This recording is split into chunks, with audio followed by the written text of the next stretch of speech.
This is my Twin Turbo Lamborghini, and today we have a lot of problems to solve. I came dangerously close to selling this car, but then I decided to twin turbo it instead. And despite running into several unexpected problems, together with the team at Moditech, we somehow managed to pull the engine, it's out, modify the headers, install the turbos, and get the car running again. All in under 48 hours. But there was one massive problem. This is an impossible fix. Without a tune, the car barely runs after all these modifications. And despite planning everything ahead, at this point we had no idea when or even if we would get a tune for the car. But after all this work, there was no way that we would leave it half assembled. So we started putting everything back together.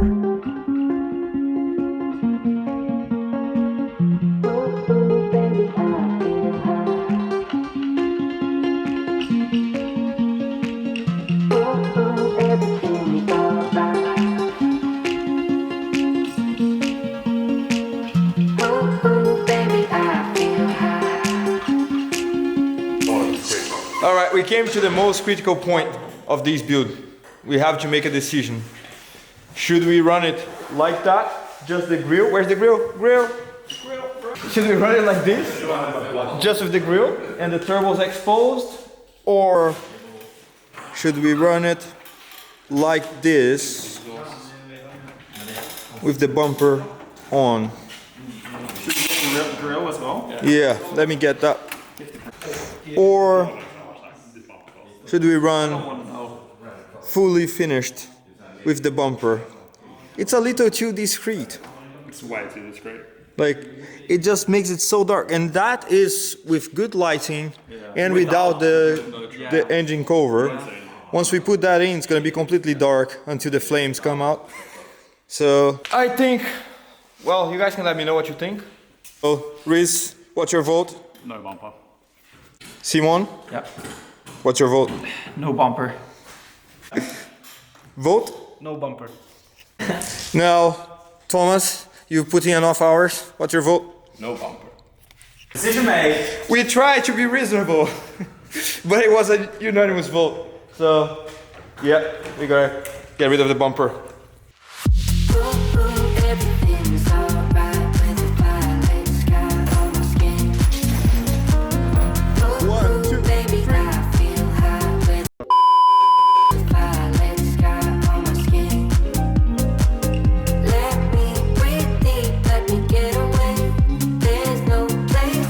Proof that he's actually working on his own car.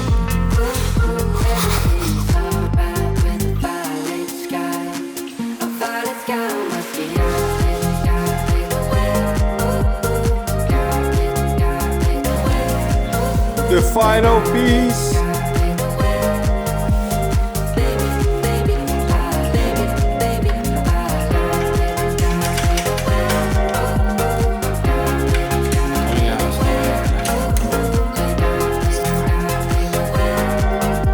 Now the car is back together, but without the tune, we can't actually drive it.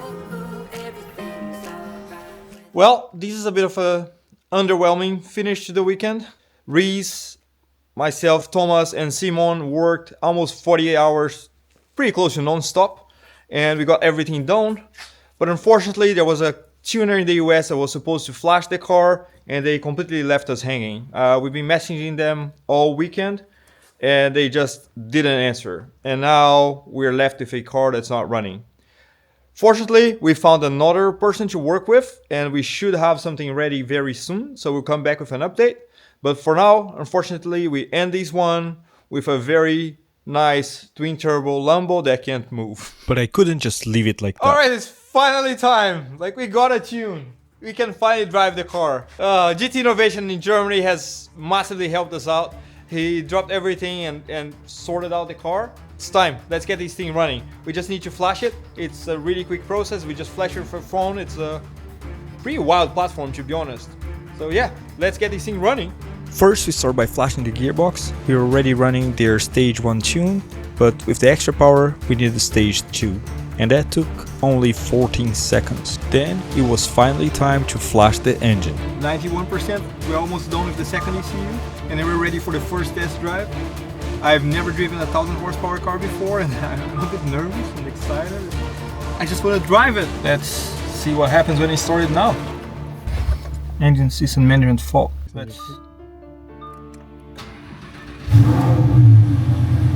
But it couldn't be that easy. We still have an error code because we couldn't plug the exhaust gas temperature sensors, the EGTs. That was because the header didn't have a bump, but we're gonna make something. So here we're still limited to 4000 RPM. But it already started to sound a little different.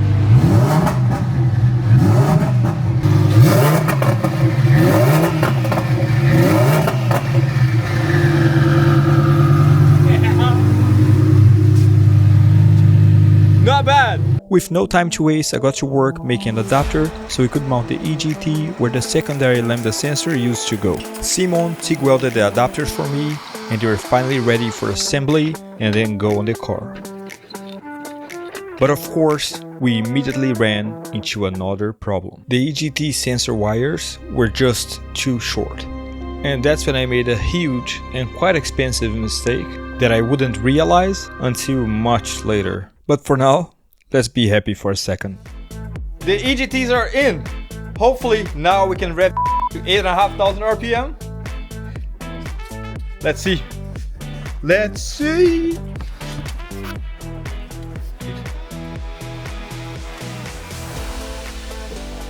Oh, 6,000. That's a good sign.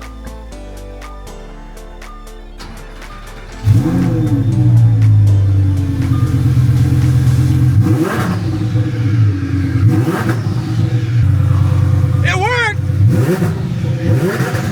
Oh man, this is nice. Now we have to message GT Innovation, start logging some stuff and go for a test drive.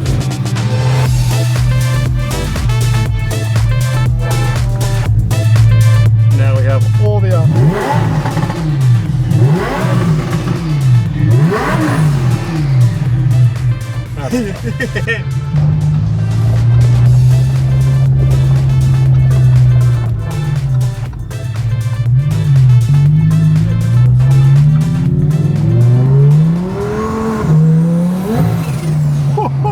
Holy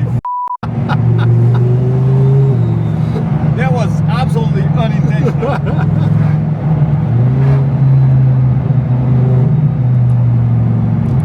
Let's go to coursing.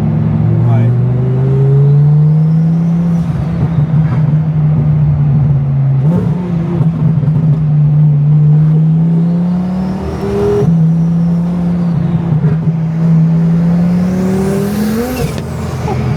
This is scary. that spins tires quick.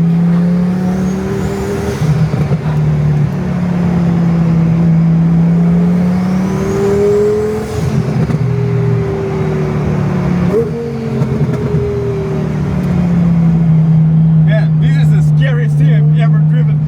Last time I said that it was critical score, but I think now this is a bit more.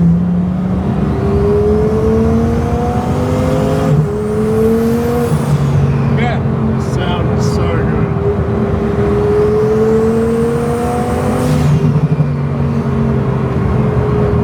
The combination of the blower valve and the I'm having palpitations. so nice. Like your foot doesn't move, but it just pushes you forward, Yeah. like out of nowhere. I wonder why.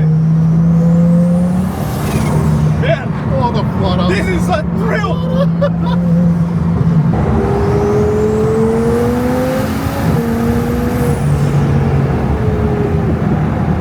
My heart is like racing. The sound! Oh god, it's nuts.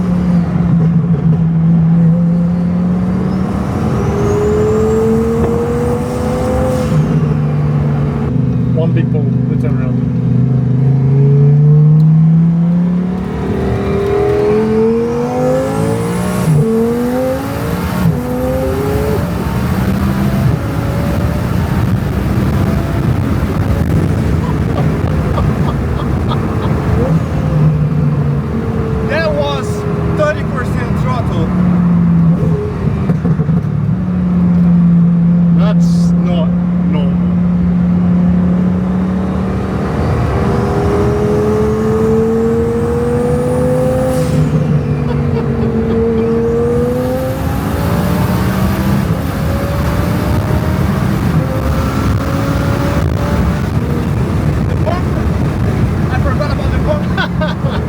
bumper's not attached by much, so be a little careful.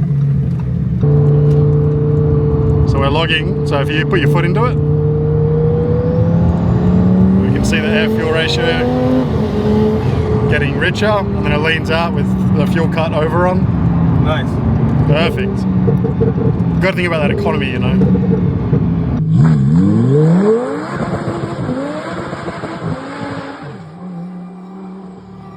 Alright, the car is back in the shop. What a wild ride. I have no words. Like, when I drove this car the first time, I was impressed, and then you get used to it. And then I drove Henrik's car, like Critical's car, and I had no words to describe that. That was the wildest thing that I had ever driven. And now this is on another level. Like the feeling of being third gear, like driving like 70 kilometers an hour, just going half throttle and spinning all 4 tires. It's just, yeah, you have to be in the car to feel it. It's wild. And now it's probably also a great time to share that the car is going to Elmia, which is the custom motor show here in Sweden. It was very last minute, so we thought maybe I wasn't gonna make it. People usually plan months ahead, but yeah, I'm not very good at planning. So we just decided 2 weeks before, and we're scrambling to find a spot. So yeah, it's been very exhausting. It's been a week that I'm here now, working the car every night. But we're gonna power through. Elmia is in just 2 days, and we need to get it ready. Everything's alright with a violet sky on my skin. Ooh, baby, I feel high with a violet sky on my skin. Let me breathe deep, let me get away. There's no place else. So Alexander really saved the day.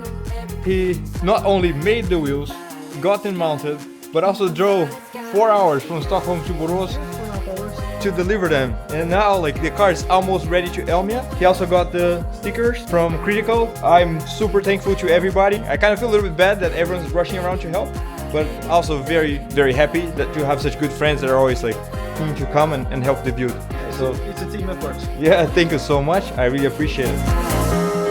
Ooh, everything's alright with a violet sky on my skin. Ooh, baby, I feel high with a violet sky on my skin. Let me breathe deep, let me get away. There's no We finished the day with a little Brazilian barbecue, and the next morning it was finally time to drive to Elmia. We woke up and it was actually snowing. Then we started driving and it started pouring, so not ideal, but we made it in one piece just fine. We added the last missing stickers to the car, got some awesome shots of the car from our friends, and then went to check out some of the other projects on the show.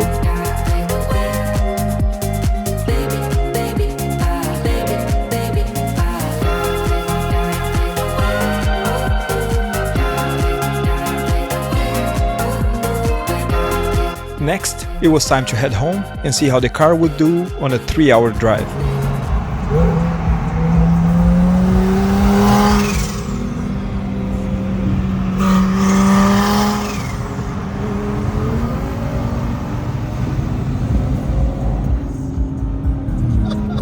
But unfortunately, the trip revealed some problems that we're gonna have to fix on the next one.